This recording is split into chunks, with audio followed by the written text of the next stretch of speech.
से, मेरी प्रीत न छूटेगी भोले बाबा से।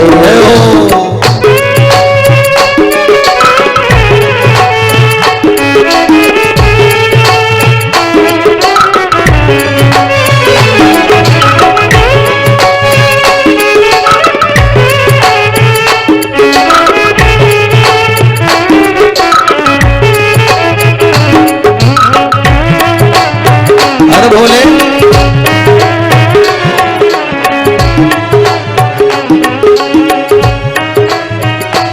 कोई रोक के बताए, कोई टोक के बताए, कोई रोक के बताए, कोई टोक के बताए, कोई रोक के बताए, कोई टोक के बताए, कोई रोक के बताए, कोई टोक के बताए। अभी पाला नहीं पड़ा है काशी वाला से, अभी पाला नहीं पड़ा है काशी वाला से, अभी पाला नहीं पड़ा है काशी वाला से, अभी पाला नहीं पड़ा है काशी वाला से।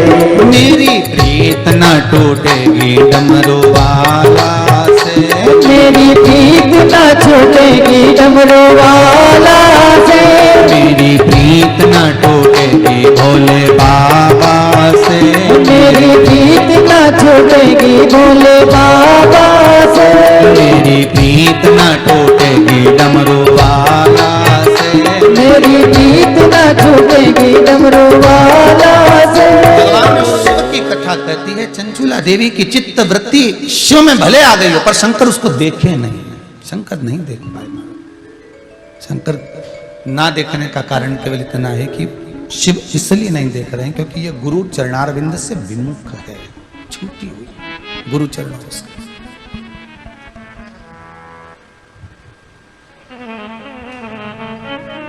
और गुरु चरणारविंद से विमुख, जप नहीं कर पाई, दान नहीं कर पाई, पुण्य नहीं कर पाई, सत्कर्म नहीं कर पाई। पति ने कमाकर इसको दिया था, सत्कर्म में लगा देती तो शायद जीवन संवार लेती। हर पति थोड़ा ना थोड़ा कमाकर अपनी पत्नी को जरूर देता है। ये पत्नी का फर्ज है कि वो धर्म कर कर थोड़ा धर्म का पथ अदा कर ले, दान कर कर, पुण्य कर कर, सत्कर्म कर कर थोड़ा सा पथ अदा कर ले।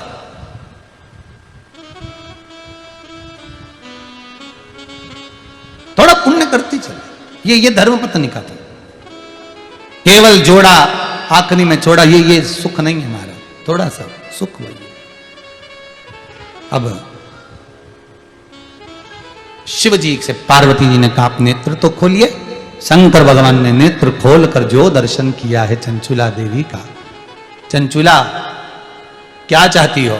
चंचूला कहती हैं जिस शिव महापुराण की कथा को सुनकर मैं कैलाश तक आ सकती हूं, तो विश्वास है वो शिव महापुराण की कथा यदि मेरा पति प्रेत योनि में भी सुन लेगा तो वो आपके धाम जरूर आएगा। मैं वो कथा सुनना चाहती हूं, वो कथा में करवाना चाहती हूं।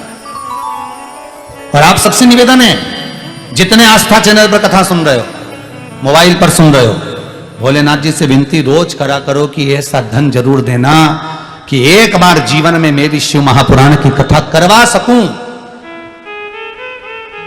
ऐसा धन मत देना कि डॉक्टर में लगे, पुलिस में लगे, इनकम टैक्स में लगे, यहां लगे, वहां लगे, वकील आदि में लगे। ऐसा धन नहीं चाहिए। धन वो देना जो आपकी सेवा में लगे, सत्कर्म में लगे, अच्छी जगह लगे, वो देने का प्रयास।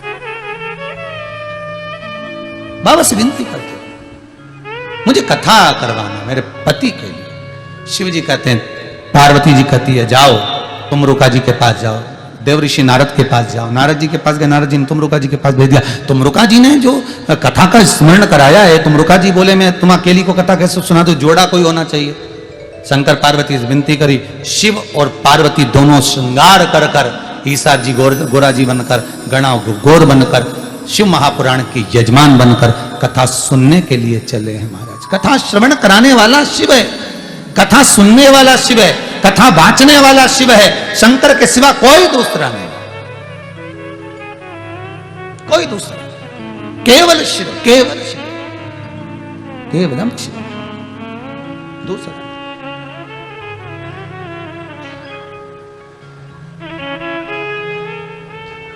भगवान शिव का स्मरण करा, कथा का रसस्वादन करा, तुमरुका जी से निवेदन करा और तुमरुका जी से जाकर विनय करी।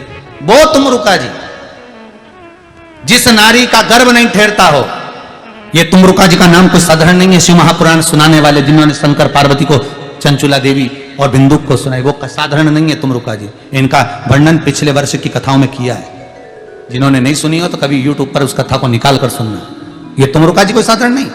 8-8, 10-10 साल हो जाए, 15-15 साल हो गए, नारी का गर्भ ना ठहरता हो, संतान ना होती हो, सारे उपाय कर लियो, तो एक उपाय जरूर करना। सफेद आंकड़े की जड़, सफेद आंकड़े की, अकौए की जड़, आंकड़ा की जड़ मंगाकर रजस्वला धर्म के 7वें दिन, जो रजो धर्म होता है, उस राजो धर्म के 7वें दिन आंकड़े की जड़ को शंकर भगवान के शिवलिंग पर 21 बार घुमाकर तुमरुका जी का नाम लेकर, अपना नाम गोत्र बोलकर, नारी कमर में उसको लाल धागे में अगर बांध ले महाराज, तो बाबा की कृपा, शिव का अनुमोदन, 3 माह में गर्भ अवश्य ठहरता है। भले हो गए 18 साल, 10 साल, 12 साल, 15 साल, एक प्रयास बाबा का विश्वास रखकर अवश्य करें। बाबा का विश्वास रखें। साथ में 5 बेलपत्र के पत्ते हर 5 दिन में शिव जी को चढ़ाएं। उस पत्ते को उठाकर लाएं, पीपल के पत्ते को। एक पत्ता रोज प्रतिदिन रात्रि को सोने से पहले दूध में गाय के उकाल लें। उस दूध को पति और पत्नी अवश्य पीकर सोएं। फिर 5 पत्ते रोज एक एक दिन ऐसे ही उकाल कर पिए। 5 पत्ते को ठंडा करते जाएं, फिर दूसरे चढ़ाएं शिव जी को, फिर उसको दूध में उकालें, फिर उसको पिए। ऐसा 3 महीने तक नियम धारण कर कर जो भाव से, आनंद से भगवान शिव का गुणगान, तुमरुका जी का स्मरण करता है, बाबा उसकी झोली गोदी अवश्य भरता है। ऐसे हैं भगवान शिव के गण श्री तुमरुका। भगवान शिव का अनुमोदन सुख देने वाला है। बहुत बहुत साधुवाद देता हूं। आनंद के साथ आज पहला दिवस कथा का विराम की ओर ले रहा है। भाव भक्ति से अपन सब पहले दिवस की कथा को यहाँ विराम देते हैं। आनंद से कल द्वितीय दिवस की कथा में प्रवेश करेंगे। बहुत बहुत साधुवाद देते हुए आज की कथा को विराम लेते हैं। हर हर महादेव। जय जय श्री राधे। सभी भक्तों को हर हर महादेव, साधक जय श्री कृष्णा। व्यासपीठ को नमन करते हुए हम सबके प्रिय, हम सबके लाडले ठाकुर कल्लू जी महाराज के चरणों में नमन करते हुए, परम श्रद्धे, परम आदरणीय पूज्य गुरुदेव के पावन चरणों को नमन करते हुए, आप सभी शिव भक्तों के चरणों में नमन करते हुए, प्रथम दिवस की कथा हम सभी ने श्रवण करी। निश्चित ही हम सभी का सौभाग्य है। बाबा भोलेनाथ की कृपा हम सभी पर